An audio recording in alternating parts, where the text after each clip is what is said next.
Alright, g'day guys, we're back and we're not around Sydney. We are currently out near somewhere, like west-ish, and we're currently on the Hume Highway making our way towards Hay, and so we're going to stay for the first night and then we're going to punch to South Australia. Now I'm a little bit scared because I'm in my own car and we got Kai Goold driving, and then in the back we got good boy Sam. So yeah, hopefully we get something. Probably not going to get anything on here because it's just highway. But yeah, hopefully around Hay we might get something around there. I don't know. But we're just going to crash for the night and then go from there. Tomorrow morning, hopefully we'll get something. Oh yeah, hopefully. Hopefully I get my first Eastern brown snake. I haven't seen one of them yet. That'd be cool to film. But yeah, I'm going to be quiet for a bit, sing some songs and that, and I'll leave you guys to it. Alright, I'll be back if we find something. Ew.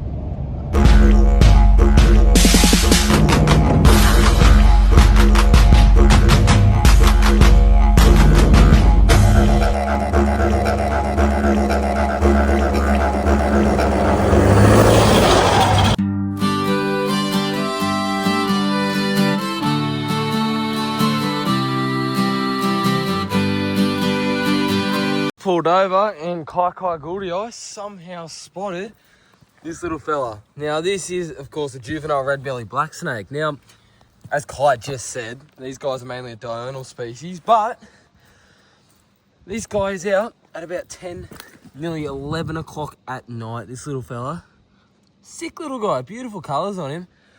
Now I better get off this road before I get collected by a road train. Ew! Alright, so here we have another sick little snake. New species for me, I haven't actually seen this one yet. This is Suda, also known as the curl snake. It's common out here. They're like the more Midwestern New South Wales version of an eastern small-eyed snake. Easily identifiable with that sort of black head on them. We've seen about 2 or 3 dead ones so far, but we just came across this live one. It's actually sick. Look at the colours on that thing. Yeah, beauty, wow. Hey, buddy. Where are you? There you are. Hey, mate. Digging in the grass? Oi, where's your little head, mate? Oi, go for the camera. No, he's been a bit shy, but let's get on the road, eh? See you, fella. We'll put you. Right. Let's get back on the road, eh? Well, this is not a snake, but this is actually a species of Delma. So, yeah, haven't seen one of these. Oh, I saw an olive Delma at Narrabri. Don't know what species this fella is just yet, but thought it was another curl snake, but you can tell it's not. Hang on. Wait, get around, I need to see your head. You can see, very skink-like head. Almost looks like a scaly foot sort of head, but yeah, obviously they don't have legs. Small little guy, about that big. Oh, he's actually pretty big, actually, to be honest with you. But that's sick. Well, I think Kai's going to photograph this little fella, knowing he's a skink lord.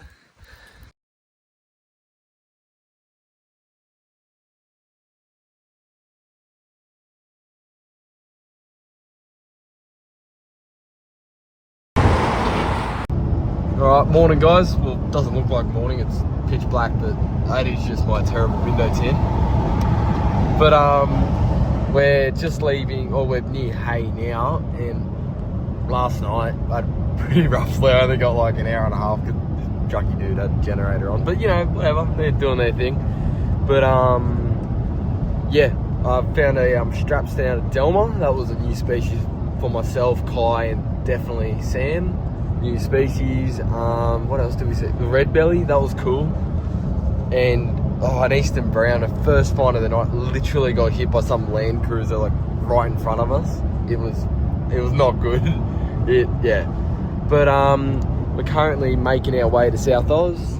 Yeah, as you can see, we're on the Hay Plains, pretty much just a whole field of nothingness. And I'm just catching up on some sleep in the back seat. But I'll get you guys back when we're actually in the daylight looking for hopefully Venustus. Ew. Hey. Hey. Hey.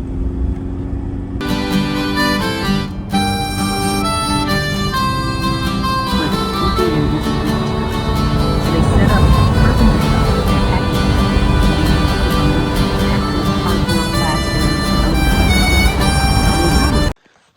after a good few... Oh my God, my camera's so dirty. There we go. After a good few hours of driving, we finally ended up kind of near where we're seeing there. It is scorching about 40 degrees right now. It's hot as balls. But we're finally on, not the Eyre Peninsula, we're just about 30-ish minutes south of Port Augusta. And we're going to be looking for really cool little species of Cyclodomorphus. So that's like something like your she-oak skink or your pink tongue skink. And it is called the saltbush slender blue tongue. Now it gets the name from, where is it? All that stuff behind us there, that's called saltbush. And yeah, it's everywhere around here, it's everywhere on the way here. And it lives underground, like fossorially, lives underneath here, in these little bits here. And we're going to be flipping like bits of rubbish and that there around here that some tossers are absolutely throwing out. But they just happen to provide perfect habitat for those little lizards. So, I mean, I don't think that's going to provide good habitat, but anyway, hopefully some like more flatter stuff is going to be lurking around.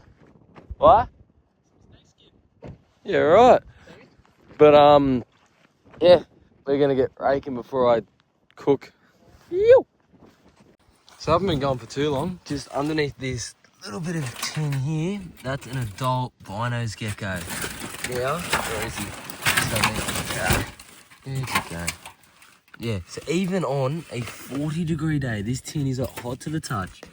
There's still one of these little geckos on. Now, Kai just found a species of Larista while flicking around. That is sick. We found a baby one as well. So yeah, we're just going to keep on looking and hopefully find this cyclo. So the boys have been searching for a little while. Not a she-oak skink, or, I mean, saltbush slender blue tongue or anything, but what we do have is a shingleback. Now, of course, this guy's a returning visitor from last time. The young one, much smaller than the last ones I've seen, and a lot more fiery. That's sick. I think they just found him in the shade here, because it is so hot right now. These lizards are just seeking refuge, because, like, the ground right now, it is very warm. That's why it's so fiery right now. I'm going to leave you be and make sure you get back in the shade. What do you reckon, dude? Sound good? Yeah?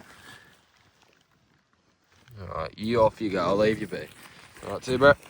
Well, unfortunately, we actually did not end up finding that saltbush slender blue tongue. Although we do go back for it in, I think it's part 2, or might be the end of this one. But yeah, that failed. But we're on our way to find something heaps cooler. Alright, so we've just pulled over there. The boys, you can see them just running there. I've seen these guys before, but Yathong, this is my first one in South Australia. This is a desert skink. Leophis inornata, right? Yeah. Now, these guys, yeah, I've seen them before. One of my favourite little is just because how cute they are. This one, I think he's like a pretty small little juvenile. Now, as I said in my little last video, these guys live in little burrows. So, where these guys live, there's not a burrow here, but they live in these little embankments, and you'll see like little slits. Usually, like, it's going to be a lot softer and a lot more finer than it is now.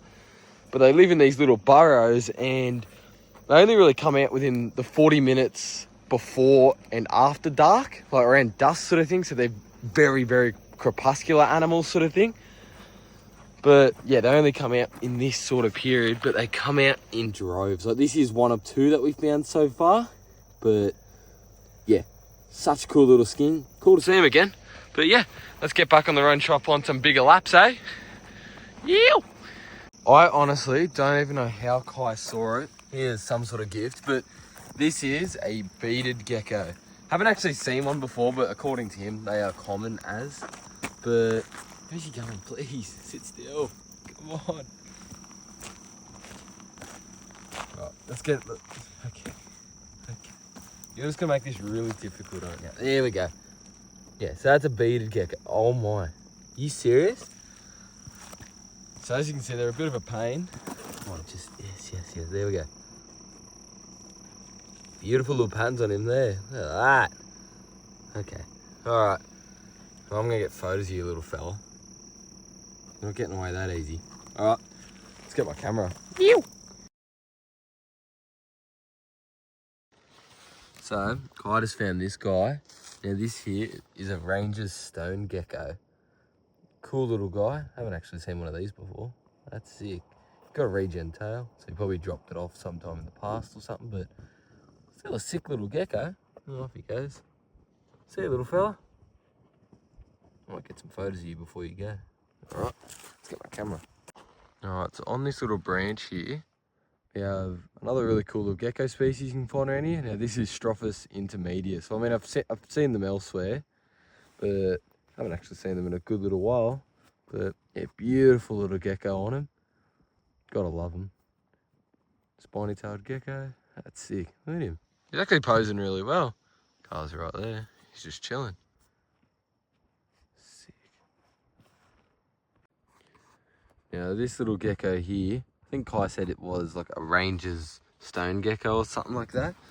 But this is a new species for me. So these guys are related to like your eastern stone geckos. They're part of like the Diplodactylus family. But just a lot more pretty. Okay, it's a bit windy, but I'm just going to hold this branch nice and still. So you can focus. There you go. See him licking his eye. That's cool. Just going to hold that branch nice and... Oh, what are you doing, mate? Wait. There you go. Such a beautiful gecko. Oop. You good? Good little bro? No? Wow, that's a stunning little animal. So we found one earlier. He didn't have a... He had like a regenerated tail, but this one's got a complete tail. So this is very cool little find. Already got some photos of him, so I'm just going to let him go on his way. That's unreal. See you, little bro. Alright, g'day guys, and welcome. And we're back, and we have these two beautiful species of gecko. Well, the male just ran off, but this beautiful female here is what is known as a starred knob-tailed gecko. Now, these guys are the only species of Nephris that you can actually find in this area, and they are by far one of the most beautiful ones that I've seen so far, even though I've only seen one other species, and that's the smooth knobtail. Don't you run off on me, mate. No, stay. Good. Anyway, these guys are unique to this region because they're found in the Eyre Peninsula, but there is also a separate population over in near, I think, on the other side of the Nullarbor, over near Perth sort of thing. And I reckon there is, as Kai was saying, there is like a difference between the two. Not official yet, but I reckon it will be one day. But yeah, such a beautiful species of gecko. The females do get, like other species of nephs, the females get a lot larger. As you can see, the size difference when the male was here. The male was a lot smaller, and the female, which is here, is a lot larger in size. But man, such a cool species of gecko. We're going to find, I think Kai's already seen like 6 others tonight. That's the reason why we're here. And yeah, we're just going to keep on looking for them and running them up. Alright, so as I was saying, there is a difference between the males and the females. So this here is a female.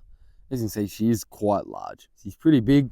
And if you look at the base of the tail, you can see that stump. That's the classic knob-tailed geckos. And see, just at the base there, there's no little bulge. But if we get up, leave her in peace. And where did the male just go? I swear he was just... There he is. Now, if we look at the male, you can see at the base there, how there's that knob and there's those little spurs and that little bulb there. And they're a lot more beautiful. Hey, mate. How you going? Yeah? What are you doing? Just wandering? Right. I'll leave you be. Don't.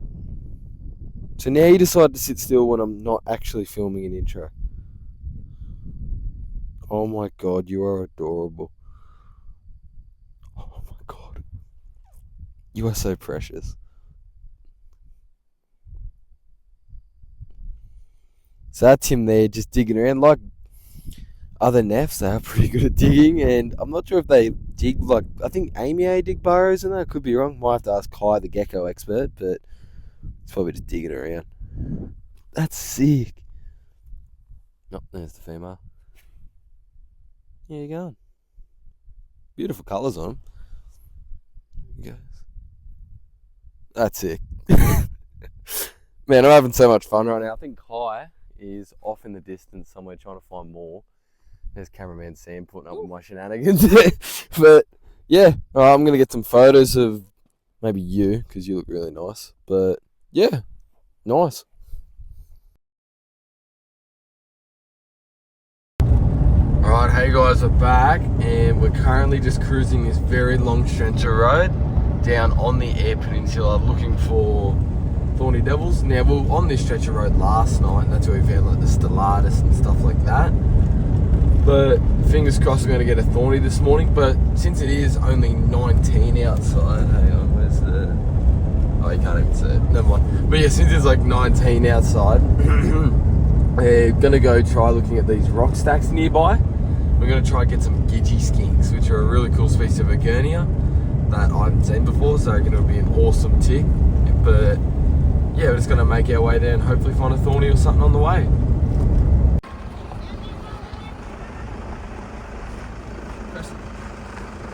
That is a crested dragon. Oh, first one. I somehow found this guy, I don't even know how, but in this crevice, I have a peninsula rock dragon. Where is he? He's his little head there.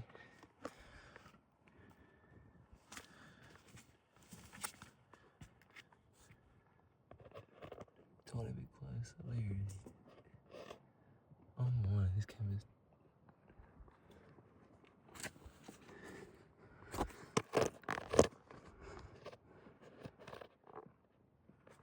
Focus. There's a better angle at him. I'm not blocking the light, but beautiful little animal. Sick. First one I've ever seen. That's cool. Just pulled over. Ew!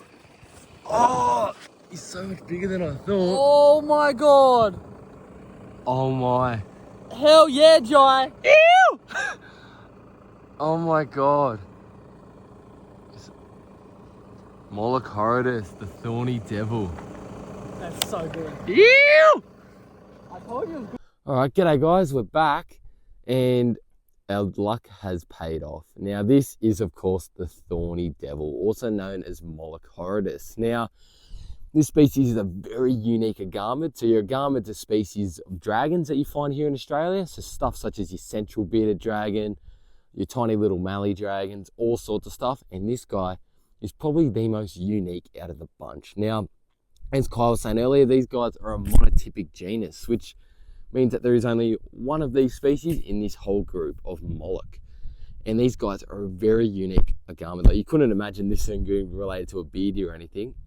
And like your beardy, these guys are very spiky and they use those spikes to deter predators from wanting to eat them. But unlike your bearded dragons, they're not just there for look. These things are actually proper spiky and they actually kind of hurt if you poke him. But interestingly enough, if you guys look at this little lump here, if I do this, see how he lowers his head?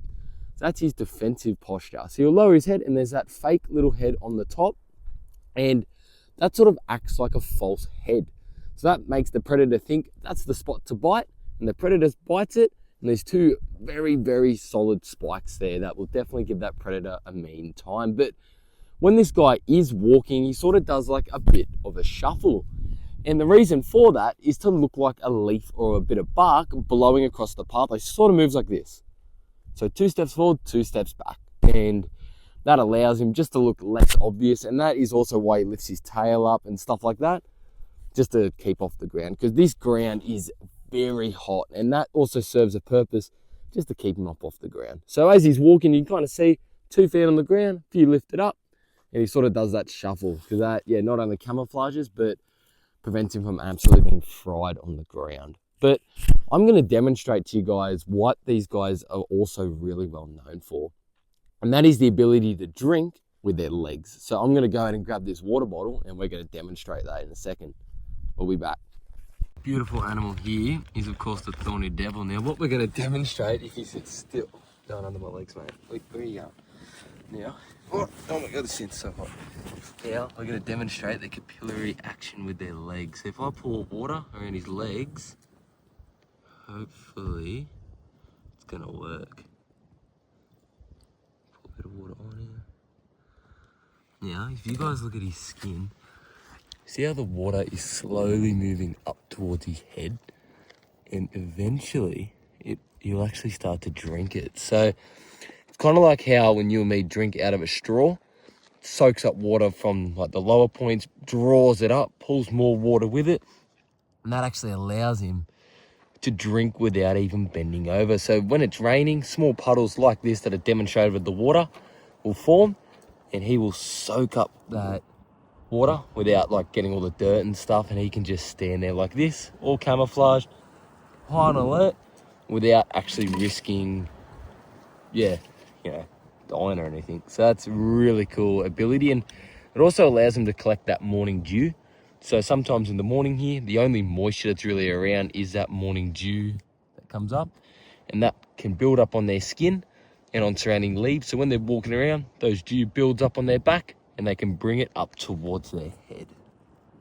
So yeah, there's all those little channels and that. You can actually see it moving up his leg. That's incredible. Wow.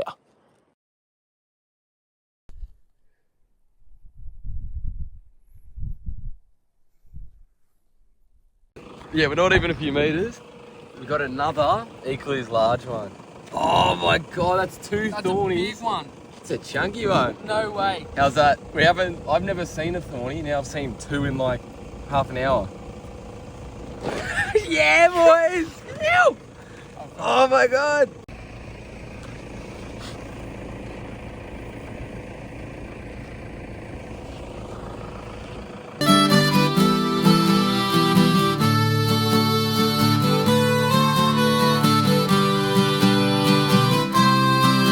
Man, these dunes are really good. Sam's off there doing his thing.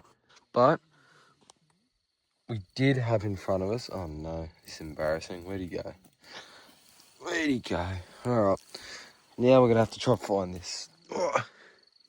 I look up for a second and he's gone.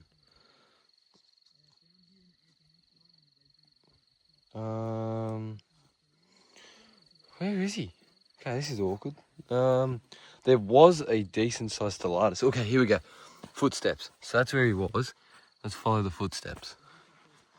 Follow the footsteps. Okay. So this is how you find animals out here. So you can follow their footsteps for doing this. So now, if I follow him, see there's little footsteps there? So that's from that stellatus. So he's running. Where'd he go? Is that him there? That might be him there. Aha! Think you can get away, little fella? Yeah. So there's that medium-sized stellatus. It's not as big as the ones we've seen so far at the other place. But this guy's way more prettier. He's got those beautiful little blue eyes on him.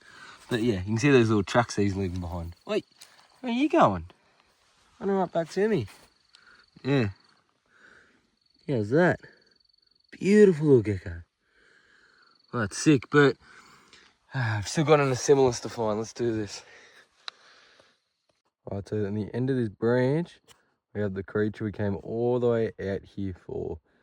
Now this here is Strophus assimilis, also known as the thorny-tailed gecko. They're named after those little spines that are along the tip of his tail. Kind of look like spikes, but like other species of Stroph, he also can shoot this sticky liquid out of that tail, which is why he's raising it up now in defense. But look at those eyes on that thing. That is gorgeous. Look at that. Look at that colour. Look at all that pattern in there. That is beautiful. Just found this guy on this sort of branch. I mean, I didn't. Kai did.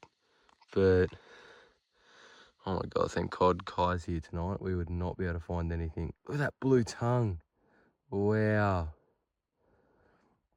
So this is my 4th species of Strophurus that I've found recently. That is really cool. Wow. He's even got, I just noticed this thing. He's even got like little horn, oh no, like little crest things around the eye. Oh, little spines around the eye. Wow. It's got like little eyelids. Wow, that's beautiful. Even those little ridges. Man, I can't get over this. Is such a cool gecko species. He blends in really well. For a big one as well. Like this is my hand compared to him. He's like much larger than most of the other Stroph species that I've seen so far. Where are you going, mate? Where are you going? Yeah, pretty large animal. That's beautiful.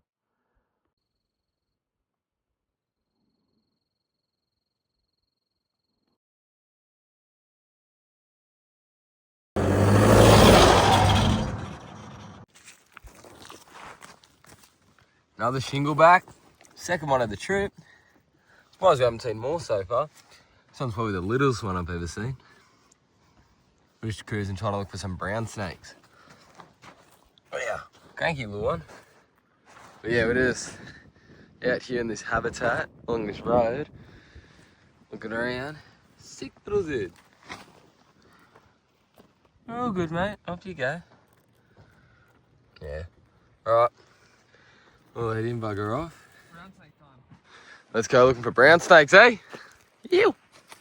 I don't know how on earth you did it, but Kai, with that gun of an eye he has, just spotted that guy there. So that is a western bearded dragon, or Pogonia minor, also known as the dwarf bearded dragon. New species for me. That's awesome. Yeah, how's that? I can't even know. Look, you can't even tell he spotted it. Look, you can see that little bob there. That's it. How on earth does he do it? But Run around. let's go try have a look, see if we can get closer. I'll go behind. While we were looking for that adult, we just found this little guy. Now this is a juvenile Pogonia minor. Now, of course, they get a bit bigger than this little guy. This one's only a fresh little hatchie, but that's beautiful. So this is my third species of bearded dragon that I found. This is sick. One of the species we're hoping to tick off out here. Man, look at the colours on that little animal. Wow. Holy dooly. That's sick. Wow. Yeah, he's just chilling out here in the sun, making the most of this really nice day we're having. I think it's about 27 maximum. But where'd he go? There he is. You can see how well they camouflage in this sand. Like, you wouldn't be able to spot him if he wasn't on that branch. How's that? Alright, where'd he go? There he is. Yeah, that just goes to show how well that camouflage is. See you, little bro. Alright, so here we have the western bearded dragon. Now this one is an adult, much bigger as you can see. They don't really get all that big. He's a tiny one. Or fully grown I should say, but they are a small lizard. Absolutely incredible. These guys are also known as the western bearded dragon, but yeah, that's really sick. So not only to see a juvenile running around in the spinifex, but to see an adult basking in the sun like this, that's incredible. Man, this trip has been so good for a garments, eh? We've gotten this guy, the Thorny devil. Wow, look at that. Such a cool lizard. Yeah, all right.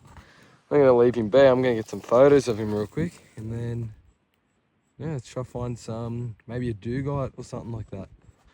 Chill.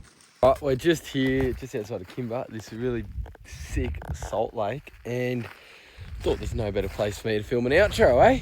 Yeah, I've got sand behind me, I try not to slip over on this, but yeah, it's been a sick little trip so far. We've travelled over halfway across Australia. We've herped over 250, nearly 3,000 kilometres. And we're not even on the way back yet. So this is going to be part one in the little video series thingamy-bob.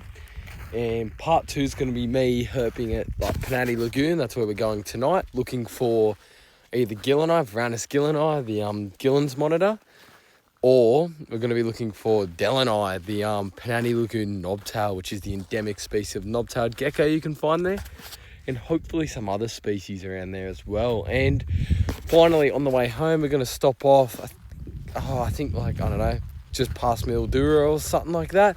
And we're going to look for some frogs because, you know, I can't go a trip without any frogs because you're not really finding much frogs on the salt plains, but we're hopefully going to find Ramiformis, the southern bell frog, which will be an insane target for me. Maybe some mulgars and that while we're at it. But yeah, that's all going to be in part two. So fingers crossed we find stuff. But yeah, for now, let's do this. Yo!